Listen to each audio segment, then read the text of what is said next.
Good afternoon, everyone, or good morning for those who are joining us from the US, and welcome back to the afternoon sessions of the LSX Investable Showcase for 2021. Now we're focused on the European healthcare investment landscape with a panel titled Growing, Evolving, Consolidating. I'm delighted to be joined by some of the most active and influential investors from across Europe to sort of dive into this topic. Please do keep your questions coming in through the chat and questions function within the Swapcard platform on the right-hand side there. Please do ask throughout the panel and we'll get to as many as we can throughout the discussion and indeed at the end. Yeah, without further ado, I'm delighted to hand over to James Gubbins with Covington, who's going to be leading and moderating this discussion this afternoon. So James, over to you. Great, delighted to be here, and slightly surreal for me. It's the first sort of session like this I've moderated, but I can't see the audience, but maybe they'll appreciate my contribution more, who knows. Anyway, a partner at the law firm Covington and Burling, and active in this space, both helping companies and investors. And perhaps we just ask the panel just 30-second entrees in respect of themselves and their funds. So Houman, do you want to kick off? Yeah, hi. Thanks, James and Josh, for inviting us to this wonderful meeting. I'm sure it's going to be great fun. Houman Ashrafian, visiting professor of medicine, University of Oxford, managing partner, SV Health Investors, and committed European and US investor. And Juliette.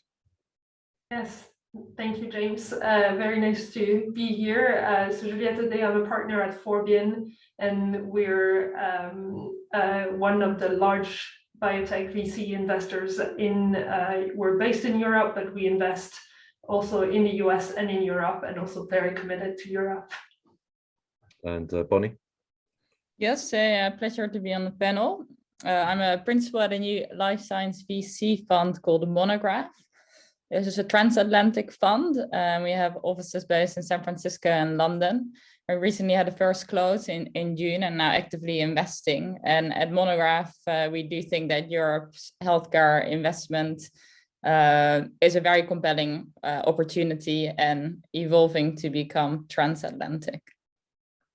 Naveed. So hi, everyone. Naveed Siddiqi. I'm senior partner at Novo Holdings, part of the Novo Ventures team. I'm based here in London. So my background is an MD. I've been 21 years in life science venture investing. I have a couple of messages about Novo Holdings. We're a big investor. We kind of put away last year about over 500 million to work. We have 4 offices. We do early to late stage therapeutic investing across private and publics. And Florian. Yes, hello everybody. A pleasure to be here today. I represent the Novartis Venture Fund, where I'm a managing director. And we are split between our Basel offices in Switzerland and our US offices in Boston area and Cambridge, actually. And we do early stage life science investments, therapeutics only, across all therapeutic areas, though. And nothing is too early for us. Usually we invest at preclinical stage, with a few exceptions, though. And we are, of course, like most corporate venture funds, we have an evergreen structure. Great, thanks for that. So dive into our theme of growing, evolving, and consolidating. But I guess I put first a sort of question out there is just, what makes for you as investors Europe an attractive destination to invest? And I open that to anyone who would like to take that one on. Okay, why don't I start?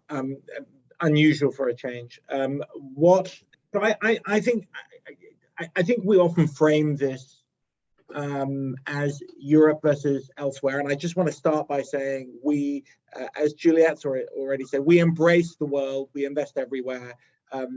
Venture is an opportunistic business, and we'll take great opportunities wherever they come. That said, however, there are 4 parameters that's made Europe an excellent place to invest, and it's ever greater. One is, of course, that Europe has historically had a extremely strong science base, and it continues to have that science base. I could use all sorts of metrics, but it's not a great surprise that 3 of the great vaccines that have been important in managing the COVID epidemic have come out of Europe. and I won't call them out, but you'll know what they are. Europe's strength in science is strong, but in drug development is surgent, point one. Point two, historically, we've had a paucity of entrepreneurs who are experienced in building these biotech companies in Europe and may not have had the ambition to do so, and that is changing. We're beginning to see a good body of entrepreneurs to do so. The third thing is that historically companies in Europe and the UK haven't been, and I consider the UK part of Europe for this discussion, have not been able to list on the NASDAQ directly. And now as ADRs, they can, they don't need an intermediary and they don't need to move to the US. That's a critical catalyst. And last but not least, the single biggest existential threat to the US today, in my humble opinion, is the recruitment and retention of talented staff. You know, the turnover per annum for many biotech companies in the US, particularly mid-stage biotech companies, is over 20%. That's catastrophic for an organization. And in Europe, we have a more stable pool of talent retention. And I think those four things and the more clement valuations to companies of a appropriate stage make Europe an excellent context to invest. My last comment is, of course, you then have all these lovely, wonderful people who are on this call who make it worthwhile and fun doing so. So the venture community is strong too. Good. Can I entice one of the other members to add any thoughts? Yeah, so maybe I'll just jump in. So, you know, I think what also has changed for me over the 21 years I've been investing is that Europe has now developed a vibrant venture ecosystem. So I think you're seeing folks here on this panel. I think Bonnie's a great example of new funds forming that are interested in Europe, and you know, just more and more capital. Each of the firms that are leading here, you know, are diversifying into different types of products, from kind of growth stage funds or you know, dedicated early stage funds. So I think it really enables the full you know, chain of development, having you know, strong local experienced investors to invest in. So I think that is really a strength of Europe now, which used to be historically a weakness. Yeah, so maybe I can comment a little bit also from the perspective of Monograph now, right? So because we're a US fund, so around $350 million fund, as I mentioned, San Francisco and London, but we find it quite important to have the majority of our team actually based here in Europe. I will also refer to England as being European. But we also, so I think the points mentioned just now are very clear, and I think everybody here will agree on that. But I think the other point to highlight is that I think it sort of is lagging behind from, for example, the US, and therefore there's also more opportunity for growth and investments here in Europe. And I think European companies and entrepreneurs can really benefit from the sort of global US perspective and attention to their companies and ideas. And I think they can learn a little bit as well from some of the US investor styles or the US edge. So I'm curious to hear what the rest of the panel thinks about that. But I think the US perspective brings a sense of urgency. I do appreciate the European thoughtfulness on how they spend their money. And at the same time, I would argue that sometimes more capital, like the large amounts of capital invested in the US, can also really drive the growth of a company. I think in the US, there are companies and entrepreneurs are inherently more competitive. They feel like they're in a race. Whereas in Europe, I find that entrepreneurs are sometimes a little bit careful and maybe a little bit too conservative. So in the US, I think companies go really hard at, you know, drug development, and they can succeed and succeed big, but they're also not scared of failing, and they'll get to that answer faster. So I think US investors or international investors can bring sort of bridge people, bridge human capital in both US and Europe. They can bridge technology partnerships, help in market access. But yeah, I also think the urgency, bringing urgency to Europe is a benefit. But curious to hear what the others think. I can go next, maybe. So I was just going to mention what you basically just said, just with a few numbers that I found in a McKinsey report on the top 100 universities across Europe compared to the US, and 43 are found actually in Europe and 34 in the US. So I think there's a huge untapped potential still in Europe. And I mean, we're talking about Europe as if it was one country, which I like to think about it in that way. But there are clearly certain hotspots that are making a very good example of entrepreneurial mindset. Like small countries, usually I can mention, the Netherlands, for example, Switzerland, and the Nordic countries, Denmark, Sweden, for example. And I think it will be important to kind of transpose that onto the larger countries where you have an immense manpower and intellectual power, and which is largely untapped in countries like France, Italy, Spain, Germany, and we definitely need to work on that. Now, I think Houman, you mentioned the relative stability that you have in Europe when it comes to key personnel in the startup sector, and I think in the US we have the exact opposite. And I think stability is a blessing, but also a curse at the same time, because in my experience, when you're staffing biotech, early stage biotech companies, it's very hard to make people move, to convince them to leave their comfortable seat in a big or mid-sized pharma company. Obviously, we are running into that problem in Switzerland on a very regular basis. And as long as we don't, invigorate the ecosystem, the local ecosystem in Central Europe, then we will always have trouble finding people and convincing people to leave their comfortable seats. And I think that we need to learn, and probably we need to find kind of a middle way between what's going on in the US now and what's currently and the situation we currently have in Europe. Yeah, Florian, I think that's a great point. I mean, people are essential, and what I'm seeing that has become a very sort of strong trend now is people building companies transatlantically, specifically to address that issue of a more limited pool of development executives that we seem to have in Europe. And that, we can debate what reasons there are. People are comfortable in their jobs, they don't want to move, and all those sort of things. But I think we're adapting, right, in Europe, so that we can build these companies transatlantic. We don't let that hold us up so much.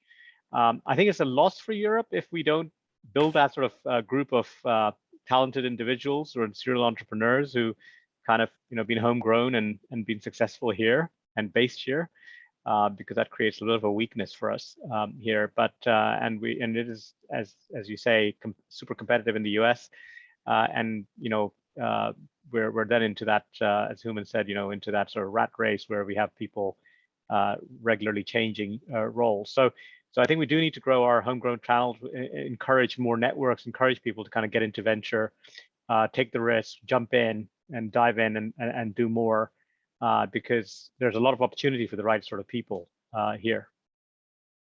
I think I would argue that maybe the race is a little bit overinflated in the US at the moment, and so it's a good thing that I think we're at a different cycle stage of the wave in Europe, and so we know we have very strong science.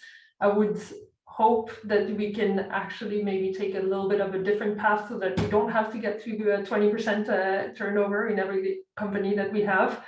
But I do think that there is the right balance to be learned from everywhere, basically. So, and I think when we speak about the US, we always speak about the big rounds and so on. Those things happen in Boston, in San Francisco, and a little bit in San Diego. The rest of the US it's not the case. And so I think we have to, for better or worse, the European market is a more fragmented market than the US is. because we're different countries, different languages, different legal systems. And I do think that we can see this as an impairment to building the same ecosystem that Boston has built over the years. But I think we can also see that as an opportunity to think a little bit more carefully about what are the good sides of U.S. investing and U.S. biotech building, and what are the more inflated bubble-like sides that we do not want to bring over. I think we need to be patient as well. Like I really do think it's changing in Europe. If I look at the US, where in academia, I think it's sort of very normal to think about biotech and being entrepreneurial. I think 10 years ago, when I was still in academia, at least where I was working, we were very much focused on basic science, and even thinking about IP was a bit of a no-go, which seems a bit counterintuitive, but that is changing now. I think talking about the differences within Europe, I think in England, they are maybe a little bit ahead, where I think you saw like the first, at least I saw the first incubators popping up and collaborations with pharma and academia. I saw more and more of my academic colleagues moving into biotech, and I think in your other countries in Europe, you start to see that. So I think we should encourage these sorts of collaborations across the industries with biotech, pharma, academia. I think the hubs are also much related to indeed activity of, where is pharma? That's why there's a hub in Switzerland. But I think we should encourage to sort of blur those borders and connect the hubs where we can. Okay, and on a, I guess, continuation on that theme, Bonnie, is it sort of what would the panel sort of view, things that still need to change, or could be a positive change to make Europe even more successful, or become the if there is such thing as the destination for investment capital in this space? Are there particular things you see which could help, whether it's at the macro level, or the talent level, or the general interaction? One thing we could do, we're lucky. I have this view that the second mouse gets the cheese. I've always said it. Think for a moment and illustrate that picture in your head, and see what happened to the first mouse. I think the one thing we can do is we can avoid some of the mistakes that have been made in the past. And I'm sort of a mid-Atlantic kind of guy, so I think there is a balance, as Juliette said. I think one thing that we could really do is build diversity into the foundation of venture and biotech in a way that it's not necessarily been built in the US. And actually, the US is doing a lovely job in trying to do it. They're mandating at various levels, both in terms of legal, but also in terms of procedural requirements, building diversity into boards and to biotech companies. I think in Europe, we have diversity both in gender, but in a multiplicity of other ways that we can build from day one into these companies. And we can do it in a slightly more nuanced and subtle way. And I think it's a no-brainer based on the data that's available. McKinsey and others have published this, but also in terms of our natural field, what the value of, for example, having women in C-suite positions throughout the company and on boards in biotech. And and this isn't motherhood and apple pie. I think the notion is that if you can build that diversity, which we can in Europe, I think you can make a fundamental difference in the way we do biotech. It's not just women on boards or whatever. It's the cultural paradigm you have, where you achieve different things. And I'm proud to be on a panel with Bonnie and Juliette. I think it makes a huge difference. But diversity that Naveed, Florian, and I bring in different ways. I think it's a hugely important thing that Europe can begin to lead.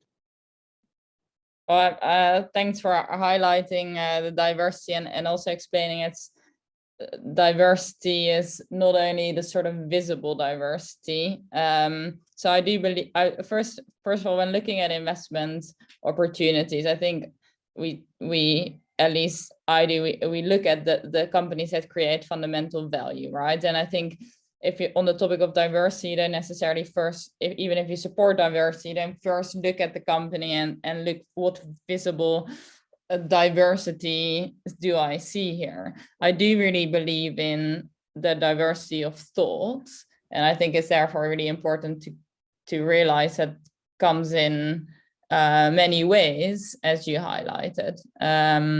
So it's a complex point, and I think it's good you mentioned it, but I think it goes well beyond what you see on the outside, right? So like I myself, I think you might look at me and say, okay, maybe she brings diversity, she's female, but I think most of the diversity will indeed come from me being Dutch, or at least largely Dutch. I'm half English actually, but that brings a certain cultural influence. But also there are other characteristics. I think some of my colleagues might call me a scientific nerd. Many of us are, but it brings some diversity. But yeah, I want to emphasize the point that diversity of thought is very important, and we do have that in Europe. So yeah, I think all excellent points.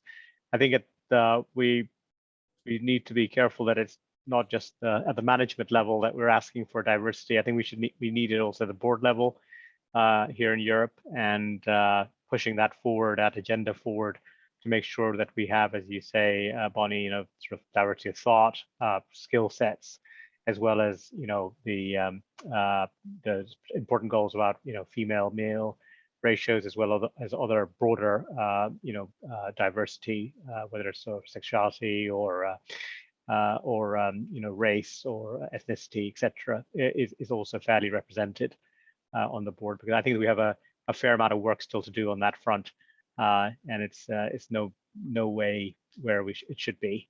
So a long way to go still. Yeah. Good. Just to prove that we do have someone in the audience, there is a question. So this is from Mel Walker. So I'm going to put this out there, and if anyone else is watching, please feel free to supplement the questions. But so, as investors who are enthusiastic about European entrepreneurial companies, how important is it for you to see commercial strategy for biotech products that meets the need of the European region, or is it sufficient to demonstrate a path to the US market alone? I can take the first stab at this one.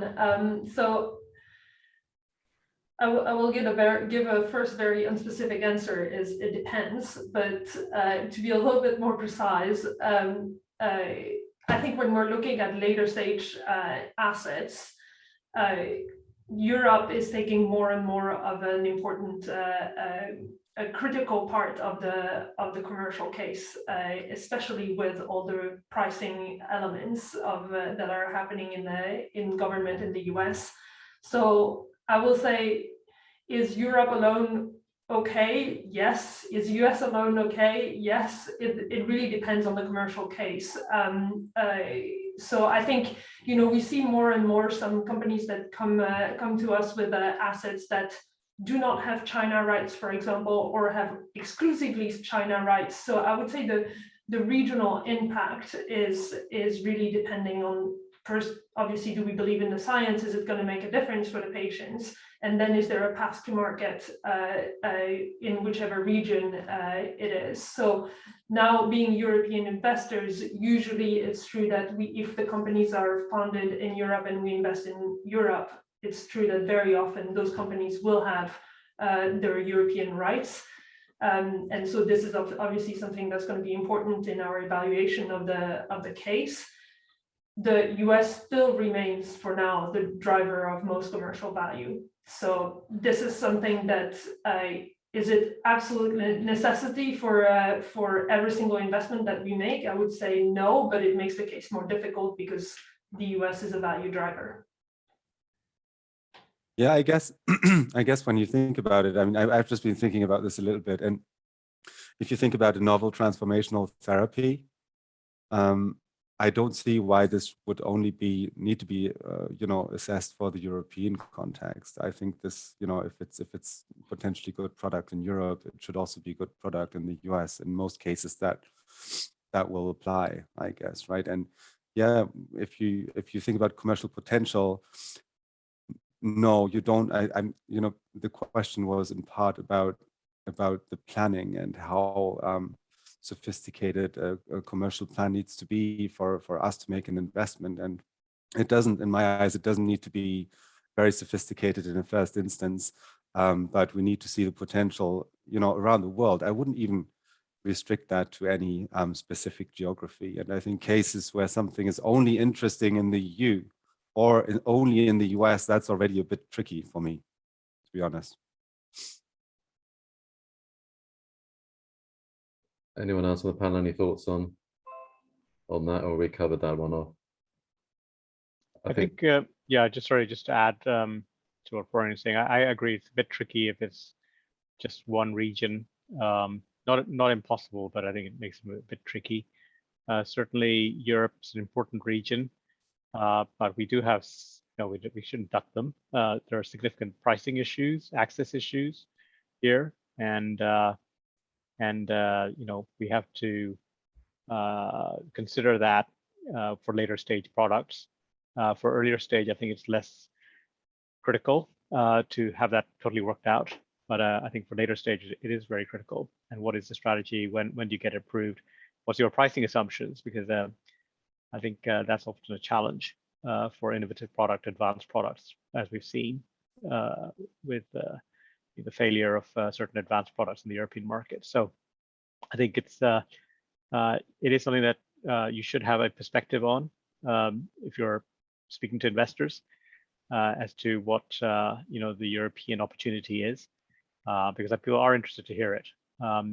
Although I think often people look at the most look at things on a kind of a US basis first, and then other markets.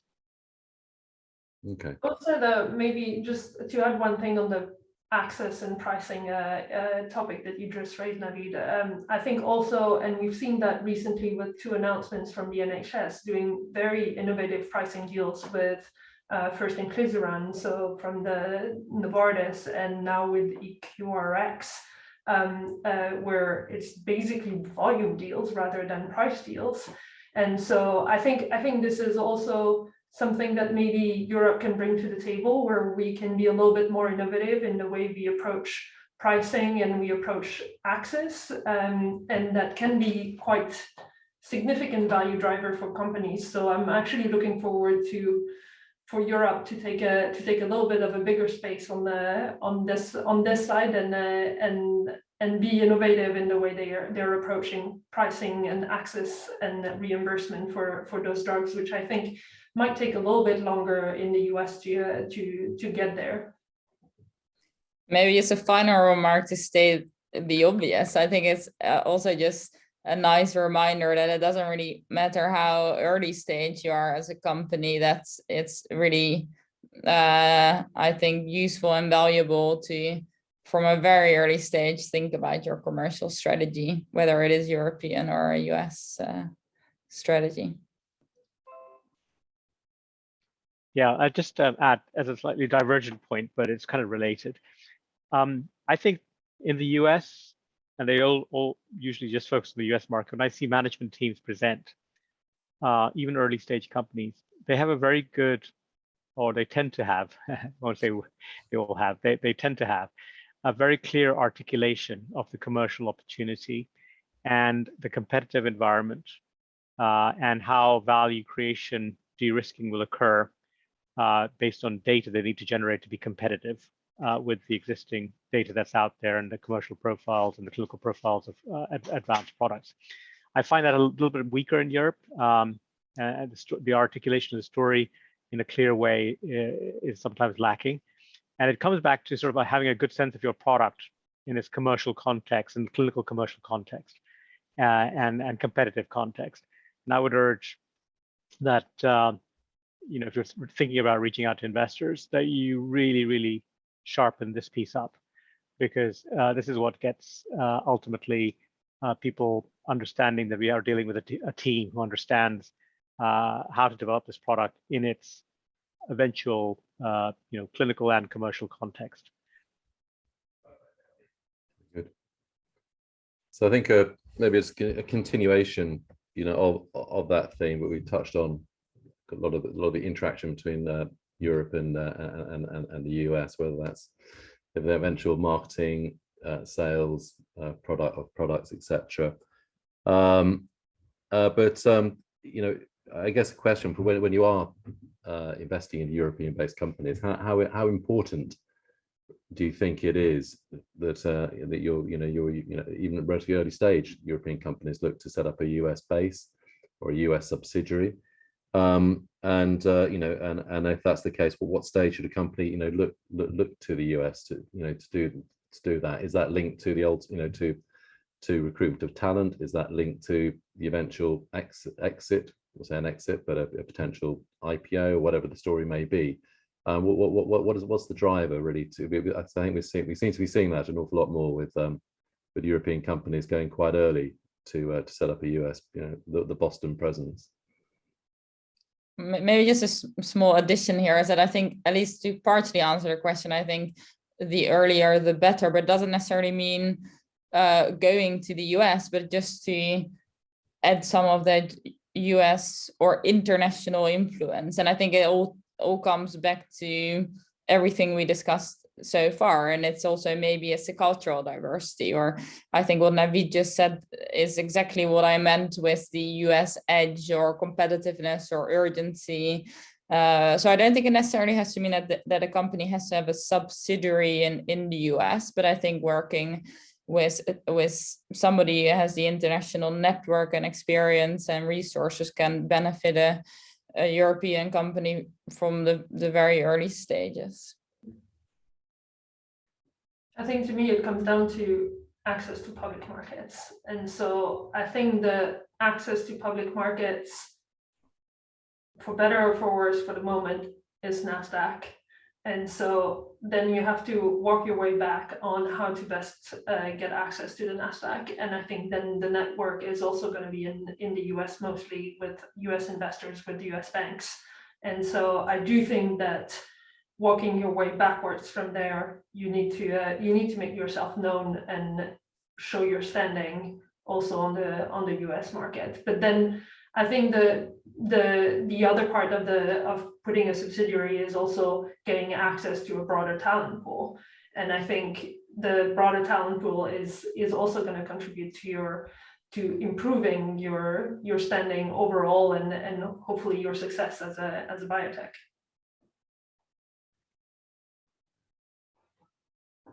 I think this almost brings us back to the lack of, or let me call it lack of entrepreneurial mindset also in Europe, right? People, they don't grow up thinking I want to, have a great idea in the science space, in the bioscience space, and want to make a startup company out of it to, eventually help patients with my super innovative product. That's not what you learn in university, right? In the US, you do learn that, and this is just the I think the basis for the whole culture that you see in the US now. Juliette, you mentioned access to public markets. What does that mean? It just means that you have people in the critical positions who know how to sell, right? Who know how to sell an idea, who know how to sell shares once you bring it to the public markets, once you go IPO. And I think this talent pool who's really good at doing that is much larger in the US. And this is why, we just have no choice at the moment, but at least creating subsidiaries in the US at some point. So let me ask you a question, Florian, and sorry, I'll put you on the spot. Thank you. So you're welcome. We know each other well enough that I can do that. Yes. So I guess, how do we fix that? And I know it's a broad question, but how do we as VC investors, we're not going to fix, the university system and so on, but how can we contribute to that? Because I agree with you, same when I got out of university and I said I was going into, I started my career in management consulting out of science, and all my professors were absolutely distraught. And so that was, I was betraying them. And so I do think that there's part of this, and obviously it was not entrepreneurship, but it's part of the culture around you have to stay in academia and that's the only pure thing, and entrepreneurship is not necessarily this pure thing that you can do. So what can we do as investors to do this? Yeah, and I thank you for asking that question, because I was going to ask you that question. Anyway, so what can we do? What can we do to change that, right? I mean, this is that's the elephant in the room, and how can we as VCs help? And I don't know, I think VCs have a role. I don't know, roadshows, then maybe the European Innovation Council is kind of a tool that has a bit broader reach. I think, we need to work on the upcoming generations in academia, professors, lecturers, and so on, because for me, it was the same as you just described. I was a traitor, right? Joining a pharma company, that was treason, right? In its worst kind, so its worst manifestation. And I think, how can we revive the sector so that this changes? And I don't have a good answer for that, but maybe the others want to comment. I think one of the key levers in the ecosystem has not had a mention yet, except in passing, and I would speak to the pharmaceutical industry. So I think the death of pharma has been announced and adjudicated too easily. I think that one of the things we have in Europe, which is super strong, is the pharmaceutical industry. We have multiple billion-dollar pharmaceutical industries, which have been around, I think, for over 125 years, coming off and out of the chemistry shop of many of these organizations. So I think one of the, and James, this goes back to both Mel's question and a number of the other questions, is what are the key levers that can make a difference in our ecosystem? And I think we would be foolish to ignore the role of Big Pharma. Big Pharma is evolving. Big Pharma has fundamentally got a role in our ecosystem. The notion of a go-to-market strategy for most biotechs is a mythical strategy.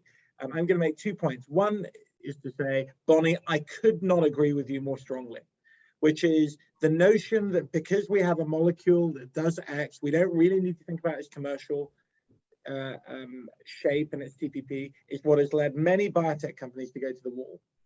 I actually think that most of us who are nerds, and I'm a nerd too, need to remind ourselves that a formal detailed commercial analysis at day one with a TPP is going to be wrong, no doubt, but actually having a sense that there's something we're shooting for that's real is a good thing. The second piece is about the pharma end, and that is something that we need to encapsulate in the culture. And that goes back, if we begin to think commercially, if we teach at university commercial and entrepreneurial thoughts, if we marinate our society as it is in the US in that way, even the cab driver when I go to San Francisco is pitching me something. It's a really important part of our ecosystem. And the second thing is to bring Big Pharma back into the ecosystem. Big Pharma is not the devil. Big Pharma is not gone. They are the people that know how to do market access and portfolio development and franchise activity, and they know how to, and they've got big balance sheets. We need to bring Big Pharma to the table to help intermediate between academia and the innovative front line. And I think those of you that are sitting out there in Big Pharma, we need your help. Come to the table. Yeah, Houman, I can't agree with you more. Maybe I'm going to talk shop a little bit, because one of the things that in Denmark companies have is the ability to sort of have these foundations, like Novo that I'm involved with. There's a foundation, it's a top co that sits there, and of course there's some tax advantages to this. But what Novo has taken on as the foundation has taken on as its mission a little bit is to kind of build the Nordic life science ecosystem at a policy level for the foundation, and working with all the sort of stakeholders there. And through kind of setting up an incubator, the Biotech Innovation Institute, sort of now its own independent foundation, to work with academics and enable them to sort of tool them with skills and networks broadly in Europe and internationally. So they're exposed and bringing academia over into Denmark. So there's an exchange of ideas. And then from there into the Seeds team that now focus very much on company creation there. So that's just one example. I don't want to talk exclusively about Novo here, but basically it's an example of where maybe some of our farmers could be a little bit more ambitious about their obligation or to support the next wave of innovation through some of the profits they earned. And I think the same is actually incumbent on us as VCs, because at a policy level, because what we're asking for is our societies to be more entrepreneurial, or to promote that entrepreneurialism. And this is something that is a broader topic, which the VC community can engage with policymakers. And the BVCA does that in the in the US. You have the equivalent body doing this, and I think we could be a bit smarter here. So maybe it's also we need to be a bit more on the front foot here at a policy level, engaging with policymakers about how we can help and nurture that sort of environment through the education, through priorities that enable the next generation of entrepreneurs to be created and an entrepreneurial culture to be created. It's interesting, Naveed. I just, while you were talking, I was just thinking back and trying to remember how I learned about biotech, like the biotech versus pharma sector, because when I was in university, that was like one thing. It was kind of commercially oriented pharmaceuticals, right? And it wasn't research. So I think the way I learned about it was when I joined Novartis as a postdoc back in 2005.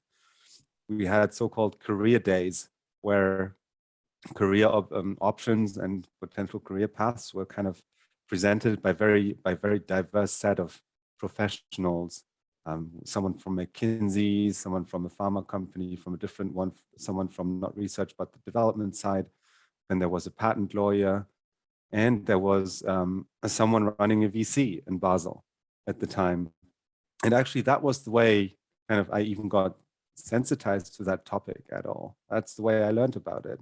It was like 12 years before I did make the transition, but it seeded that grain, right? And it's funny, but maybe we need more of that. And I don't know how to do it systematically, but if everybody does their share and tries to reach out on an academic level or even pharma level, postdoc level, I should say, actually, maybe, or a PhD level, then that could already help in a big way, I think. Okay, that's great.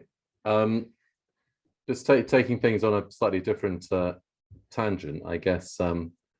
There's often phrase is sort of earlier and early investing, whatever that means, I guess, in respect of development of technology, or how early the science is being done on the bench.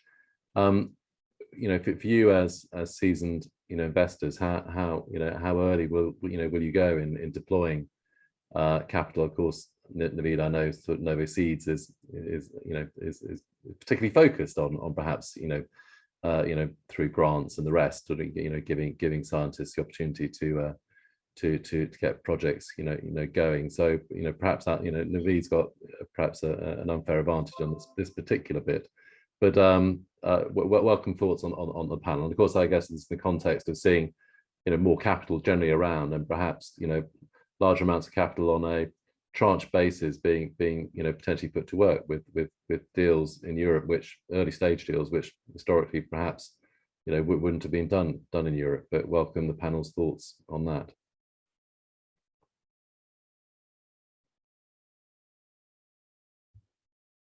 Well, I can make an initial comment on I think from the strategy for Monograph, at least. Say, I think it is around $350 million fund. I don't think we would necessarily do like very early discovery deals, but it's not out of the question. I think the important thing is for a fund like ourselves to think more on the portfolio construction, and that can be stage agnostic. So in our case, it's just about finding the value creation in life sciences, which can also be very early in drug discovery. For example, novel platforms or methods to discover drug that at a very early stages can already create a lot of value. But I think for many funds, at least for Monograph, it's seeing it as a bigger picture of your portfolio. So focusing on sort of from an investment perspective, the asymmetric upside. And I think in our case, it's also making sure you don't spread yourself too thin.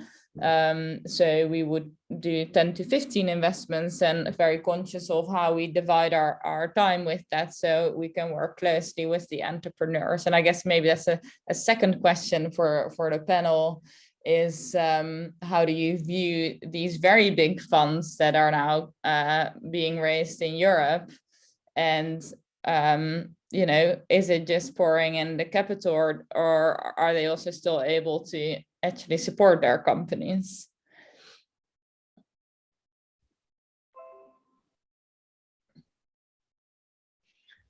Yeah, maybe I think it's an interesting point on that one. Just from a Novo perspective, we have the seed efforts in the Nordics, but at Ventures we do go early, Series A onwards, and we're seeing that the market is skewing more and more towards early stage as the later stage has got expensive and crowded, or companies have gone public.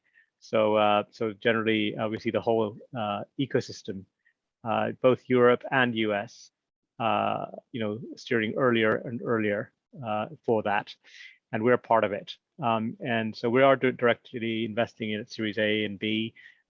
In terms of kind of seed Series A type opportunities, we do that very selectively. We have certain initiatives.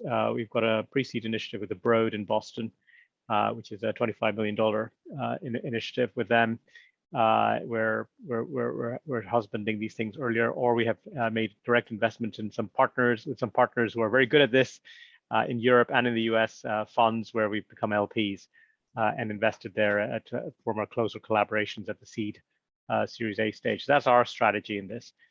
But yes, I think if you're going to do seed and Series A, as we've seen from our, we've got SV here as well, very strong, and in Novartis Venture Fund and kind of building companies. You really have to be at the coalface helping these companies. It's not good enough to sort of sit back and just give the money. That doesn't work. And the little bit concerning thing is some of the crossover investors, were really public market investors, are somehow turning up at this early stage, and you kind of wonder about that and what they bring to the table when these companies really do need quite a lot of help to kind of take them to the next stage. I'll stop there.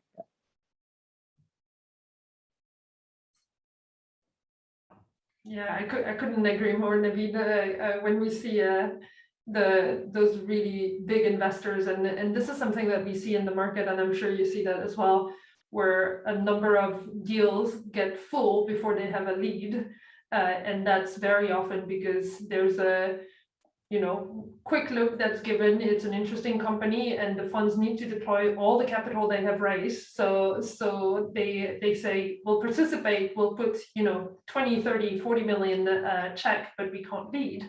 And so I think maybe this is probably blowing our own horn here all around the table, but it's also useful to have the right investor around the table, because they can pull the right talent, the right network. They also have gone through failures of finding the right designating the right DC and those type of things, and so they know how to turn around. And so I think there is value in having the right investor around the table, and not only basically smart capital around the table, and not just capital. And it's true that at the moment you can raise a lot fast.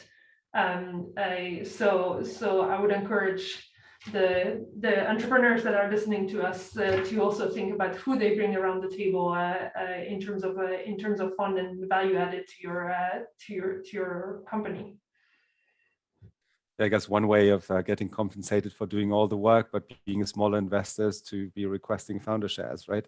I mean, you know, that's like one of the, no, but I'm serious, right? With with money pouring in, we are in a very challenging situation. It's very difficult for the more traditional, slightly smaller, at least that applies to us, European investors, who do not raise external money, and you know, the money we're tapping into stays the same every year, and it doesn't, you know, that doesn't change with more capital being available in the markets or less capital being available in the markets, right? It's just going to stay the same. So we need to navigate through this environment right now.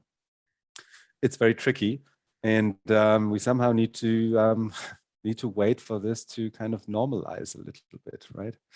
But I don't actually remember how we arrived at this, because the initial question was a different one, wasn't it?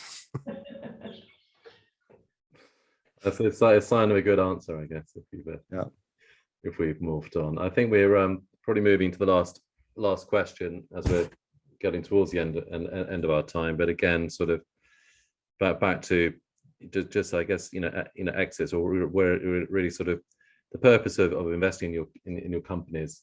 Are you building these companies to IPO? And if that is the case, is the destination for an IPO inevitably the US? And NASDAQ we've sort of touched on. Maybe I'll say one sentence: IPO is not an exit. Yeah. No. It is a financing event. A financing point, yeah. So it is a financing point. So I do think that ultimately we want, you know, in an ideal case, I would prefer all my companies to be IPO ready, because if they need it, then it's an option on the table. Now, is it the right financing option for every single company? I don't think so. I think there's multiple options on the table. There's a lot of capital in the private market at the moment. So I think this is something that, to me, IPO is a little bit of a chip on the shoulder that some people want to have, like both on the investor and the entrepreneur side. I do think that it comes with a lot of it comes with a lot of upsides of accessing the public market, but it also comes with some downside of disclosure, the infrastructure that you need within your company, and so on. And so I do think that this is, and also satisfying a certain, especially when you're early, a certain number of news flow that you need to have to maintain your share price, and being at the mercy of slightly related or not even related other biotech companies that publish news, and you know, that might be positive or negative, and it's going to influence your share price as well. So I do think there's a lot of different management that needs to come. There's a shift when you go public that needs to be taken into account, and so I think it's something to be thought of. I think it's something that it's always good to be ready and to have the opportunity to go public if you need to, if you want to. But again, this is not a chip. You shouldn't go for the chip. That's the bottom line. I agree with all the points that Juliette made, and maybe I'll take it a step further and make the point that I think you could even see the public markets as a sort of a middleman, because I think given the nature of our investments, the drug developments, biotech, at the end of the day, I think pharma needs innovation, and pharma plays an important role in bringing novel therapies to patients. And if anything, pharma is increasingly outsourcing their R&D. So in terms of sort of exit opportunities, regardless of market conditions, I think there always will be, well, unfortunately, there seems to always still be unmet needs for patients, and pharma playing a role there in bring that to the patients. And in terms of the public markets, I'm certainly all but an expert in the financial markets, but I think also, even if the conditions change, I think companies will continue to be able to raise money if it's public, maybe at slower step ups or flat rounds, but it shouldn't ultimately change for the sort of promising drugs that make a difference. So. James, one quick comment from me on this. You know, we're at risk of turning this into too academic a debate, and as a nerd, I like that, but as an investor, I don't. The reality is that the public markets and the capacity for European companies to list on the NASDAQ has, however you want to look at it, stand back 30,000 feet or up at 30,000 feet, has had a massively catalytic effect on biotech around the world. There is literally no question that when we were doing this game 5 or 10 years ago, companies were plodding along and setting up for their trade sale, etc. The reality is it's increased the ambition, the entrepreneurial drive, the dominant view of the CEOs in this ecosystem, and a whole professional clade of board members and C-suite individuals, as well as company scientists. Irrespective of whether you like it or not, it's provided optionality for our companies, and a route to a lower cost of capital. I don't think you can ignore the fact that the IPO may not be a destination, but has been a massive instrument in our ecosystem.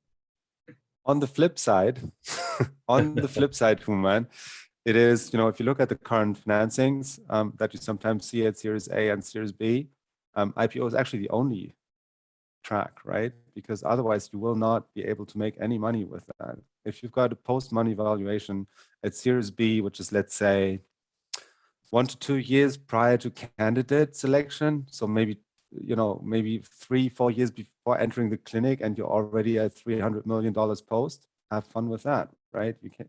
That the IPO will be the only way. So that's tricky. Again, I agree with what you said. It's been a massive boost, I guess, right? As far as I can tell. But it also comes with that aspect, which is quite challenging for us, at least. Good on. Yeah. Sorry, Naveed, last comment, I think. Yeah, last comment. Okay, just sort of wave the flag here a little bit about what's been good, having good at the European policy level, right? I think we're not there on the European public stock market, so I think US NASDAQ right now is kind of the preferred destination.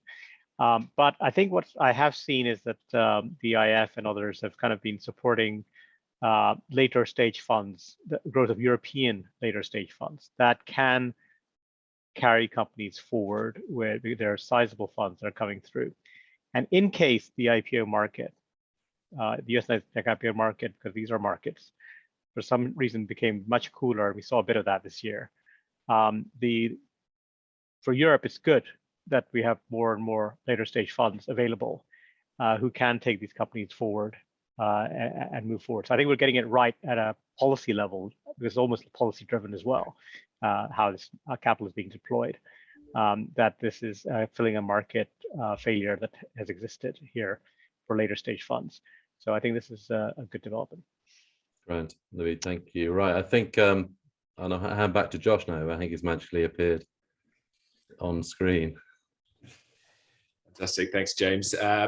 Yeah, thank you for guiding us through that session, James. Indeed, to all of our panelists, to Naveed, Juliette, Florian, Bonnier, and Houman for that session. I think we covered quite a lot of ground, maybe a meander between them, but hopefully provide some insights into the European healthcare market, and hopefully very valuable for all those listening in. This wasn't by design, but our next session is actually focused on the exact topic that we finished on, which is on preparing for your IPO strategies for success. For those who are considering that as an option for themselves, then please do join that masterclass starting at 3 p.m. GMT. That's now that the masterclass is hosted in a Zoom room rather than these stream panels. So please do join via the link that you'll find in there to join the Zoom meeting. A huge thank you again to all of our panel for today, for sharing their thoughts and insights. Please do keep the conversation going throughout on the chat and questions function, and yeah, look forward to seeing everyone and indeed some of our panelists hopefully next Monday in person at our in-person partnering day, and the rest of you at 3 o'clock in our next session. Thank you all.